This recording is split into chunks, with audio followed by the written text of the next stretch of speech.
Thank you for tuning in to Think Tech. I'm your host, Attila Saras. Here on Next Big Thing, we look for people and products and all kinds of cool stuff going on that's going to make your life better, and we raise public awareness to those cool things. So with us today is Keo Woolford. He's one of the masterminds behind the new film, The Haumana. So thanks for joining us in the studio, Keo.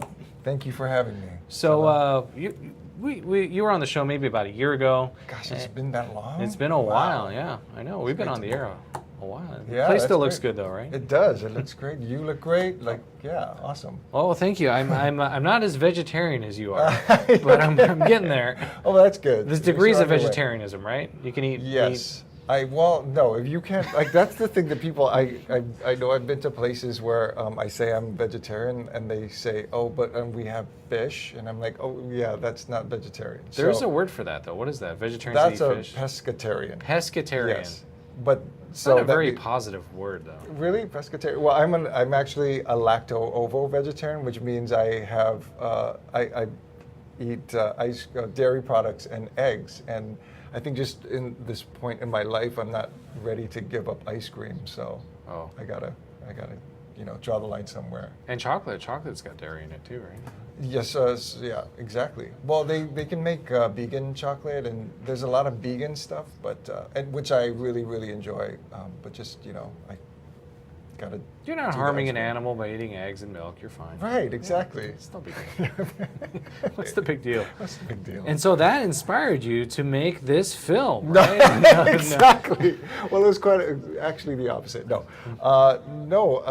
My life as a hula dancer inspired me to make this film, and just having lived in London and New York and Los Angeles, it was pretty amazing to me how little people knew about hula and Hawaiian culture in general, and I am a very proud hula dancer, and just thought if I could utilize some of the skills that I was trained in, from acting and from being on set or on stage and stuff, to bring some awareness to the culture from our perspective, I thought that would be a fantastic thing. And, it was a holistic thing too, because I would be doing things that I love doing as well, and sharing a little bit about our culture from my experiences and from the people that I'm connected to here.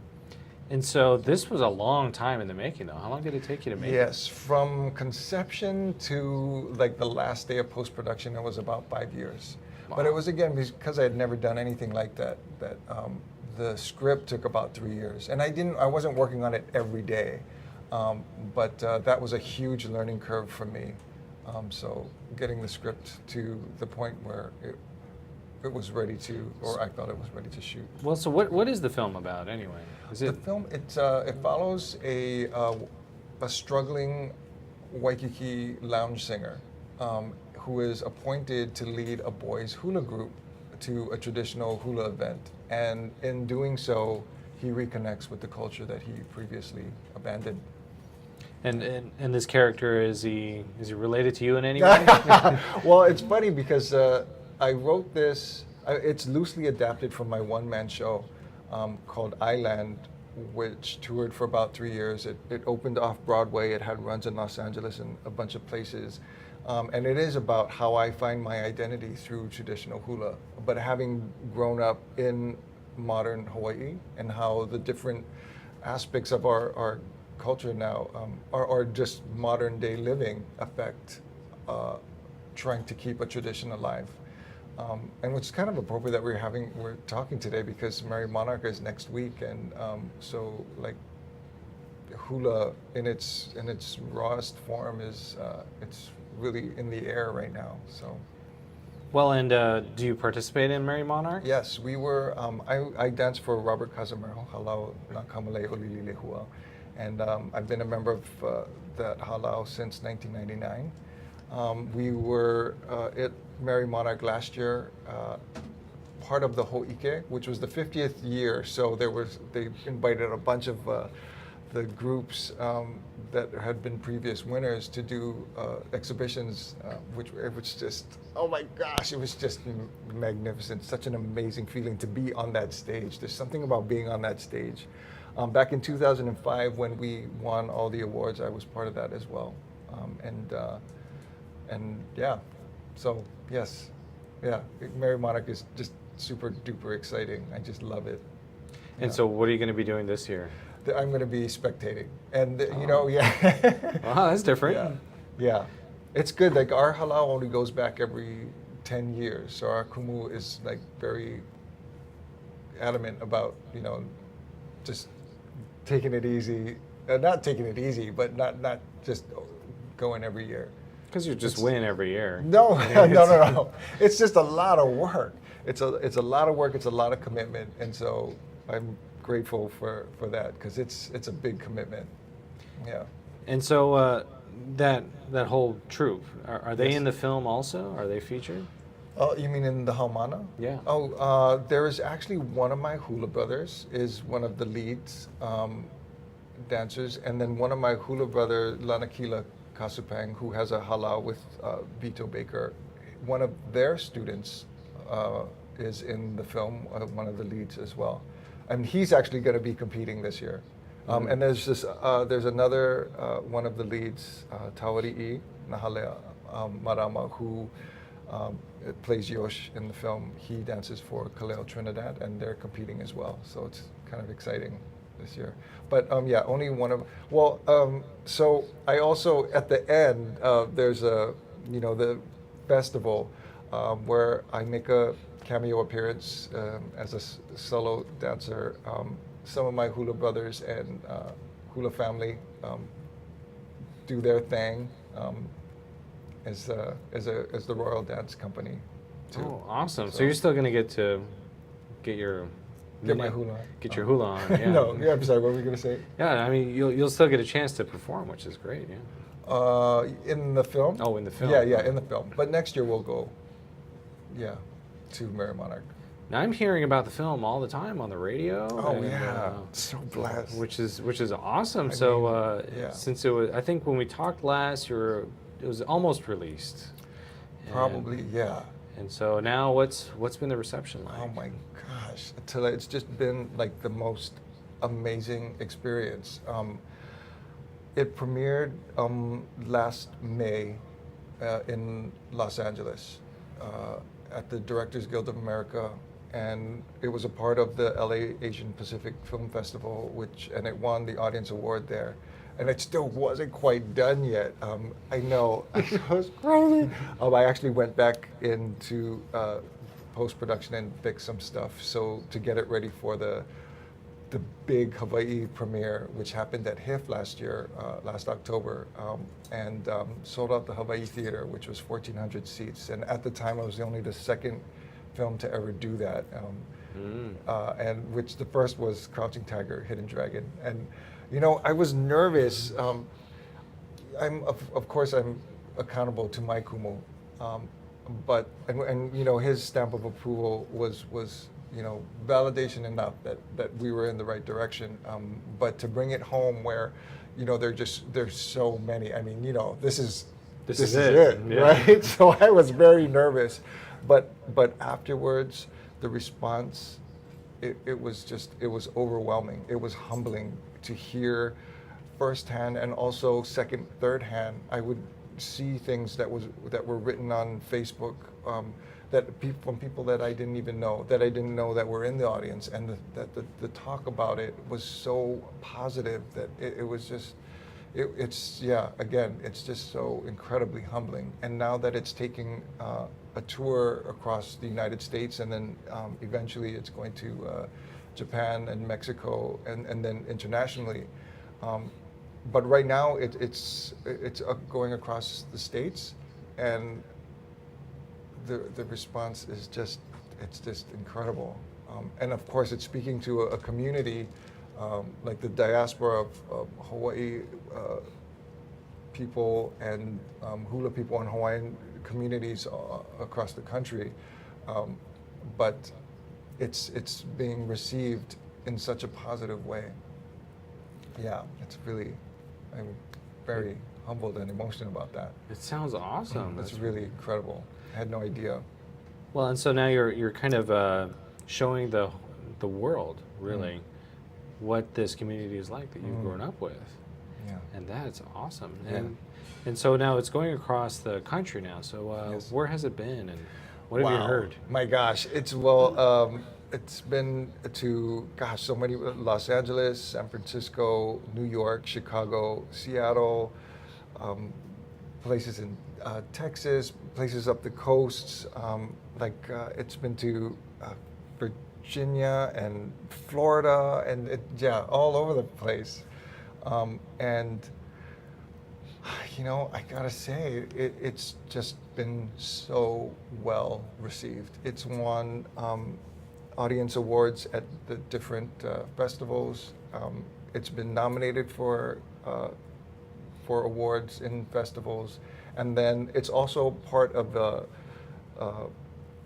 a company called Gather Films, which is a theatrical on demand, and which is really, really interesting. I heard you speaking to the person earlier about Kickstarter. Yes. And it's a form of crowdfunding in a way that what Gather does is they have relationships with theaters across the country. And if a place like, let's see, like Minnesota just had it, and they requested the film to be at the specific theater at this specific date and time. And if they get enough people to make reservations for the film, the screening happens. Oh, it's like Groupon for movies. That's perfect. Basically, yeah. Okay, that's perfect. We have to go to a quick Okay. break, though. We'll be right back. Stay tuned. Sorry. I'm Hong Jiang, host for Asia in Review on Tuesdays. And I'm David Day, host for Asian Review on Thursdays. Both of us broadcast our respective shows at 4 p.m. And my topics tend to deal with questions related to environment, culture, history, and sometimes human rights. And my shows tend to be on international business, foreign policy, geopolitics, and national security. And you can watch our shows live on the ThinkTech website at thinktechhawaii.com. And you can also watch us on YouTube or Olalo. So come join us on Thursdays at 4 p.m. I'm David Day. And on Tuesdays at 4 p.m., I'm Hong Jiang. Aloha. We're back. We're live, and you're watching Think Tech. I'm your host, Attila Saras, and today we have Keo Woolford in the studio. We're talking about the Haumana, his new film that's sweeping the nation, literally, across the nation. Across the nation. And before we went to break, we were talking about this exciting new medium. It's a Kickstarter-based campaign, I guess. It's called Gather, G-A-T-H-R. Right. And kind of like Groupon for movies. If enough people want to go see a movie, guess what? They can all pitch in, and then the movie comes. So That's right. That's starting to work there for you in Minnesota, right? It's really, I just gave that as an example of the many different places there were places, cities, towns that I had never heard of that were requesting the film, getting enough people, and then selling it out, moving to a bigger theater and selling that out as well. It's Hawaiians are everywhere. That's right, we are everywhere. And really just coming out in droves, and the word of mouth has, it started off, our first one was in Plano, Texas. And it just, once the word got out that was available, it was just, even Gather was like, what's happening here? They had never had a narrative feature that was moving so quickly. They have a couple of really huge documentaries that have been traveling, but they were just like, we don't know what's happening. And I was like, that's the Hawaii people. So this is the theatrical on demand model is really so beneficial for independent filmmakers because we keep the rights, and there's no risk at the theaters, because if you don't get enough people to what they call tip the screening, then the screening doesn't happen, and there's no out-of-pocket payment. There's none of that. So it's just an amazing tool to get the word out about your film. Yeah. And so what's the life cycle of a film typically? So you make the film, you did the hard part. Yeah. Then you got to get the film out for distribution, Right. and that's what you're doing now. What's next? What's going on right now is a really unconventional a way of getting the word out, but or I'm sorry, distribution. 'Cause But it's usually- working. it's This is the working. new world. No, I'm for telling you. real, I agree. It's because usually a film comes out and everybody gets to see it at the same time. Right. But the way that this works is that, you know, you'll get somebody that wants to screen it in January and February and March, and then as the word gets out, you know, people still continue to want to bring the film to their area. And I could have released the DVD a while ago, but it was really important for me to let people see the film on the big screen, because this is like, we have never had a film that showed us, and Mike Kumu actually said it best. He came to the Hollywood premiere and in front of the audience said, you know, I never thought I would see the day when Hawaiians would be up on the big screen in this situation, in these situations. And I was like, wow, that's really something, you know. And to it really, it's a point of pride, I think, for me to have people see this in a theater. You know, there's just nothing like it. And you know, you can have a great home theater setup, or you can watch it on your iPad or computer. It's like going to a sports game versus watching the game on Right. TV. It's totally Right, right, different, yeah. And so I've been holding off for the DVD as long as I can.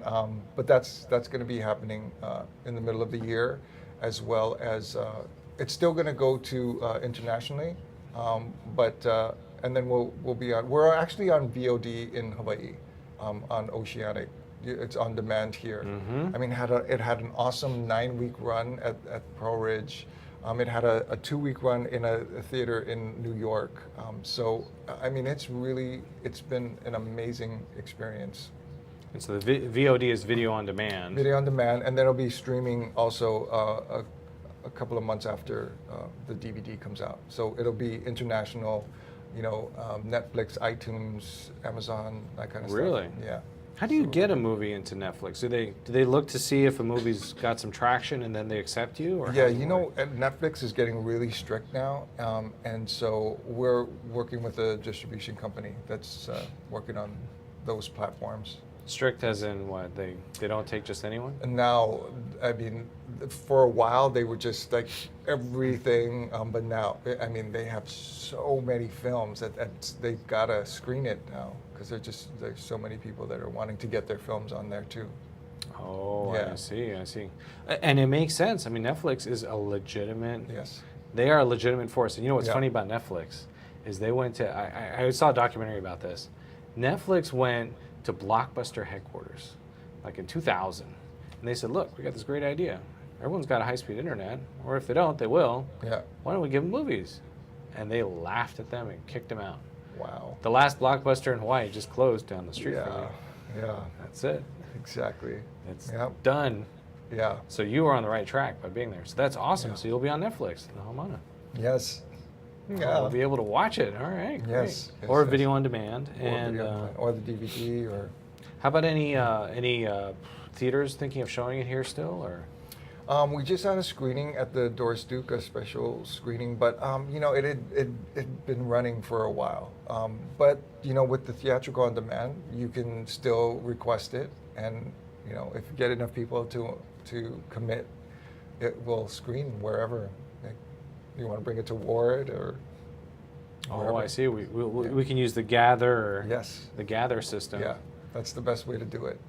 And tell all the aunties and uncles. Calm down. But you know, it's so many. Yeah, it would be great. There have been a lot of people. I mean, it's going on its 6th month now since it's been released here, but there's still so much interest in it. I am saying this with, you know, humility and pleasant surprise, and gratitude for sure. But yeah, it's really been an amazing, and it's still going. That's what's really awesome. Well, you know what you have to do now. What? There's a sequel. Yes, There must be a sequel. There's got to be. Yes, I've been toying with the ideas for a bit now, but I have a couple of other projects that I'm going to be working on, and then also projects that I'll be acting in as well. So. Also, you have that's Well, it takes a few years to make a film anyway. So Exactly. Yeah. So that's perfect. All right. So we're looking forward to some sequels. Yeah. do you wanna, Some sequels. Do you want to tell our camera here, our camera audience, Yes. any information that they can find about the film? Where Yes. can they go? Awesome. How are they going to find it? I would love to. Which Go camera for over it, here? yeah, Here? yeah, All that right. one. To see more information or to get more information about the film, we have a website, www.haumanamovie.com. And we also have a Facebook page, facebook.com/thehaumanamovie, that has, all the latest updates. We have little surprises coming up soon, but you can see the list of where it's playing or where it has played, and all that information on our website and Facebook page. Awesome, Keo. Well, thank you so much you, for Tim. coming by to Think Tech. And of course, if you like this show, go ahead and like us on Facebook. Yes. And stay tuned. Next Friday, we're going to have some fun new guests in the studio on Next Big Thing. And if you want to just keep that real live stream going, we're going to have more Think Tech shows for you following this broadcast. Thanks so much for tuning in. I'm your host, Attila Ceres. Stay tuned for more Think Tech, and aloha.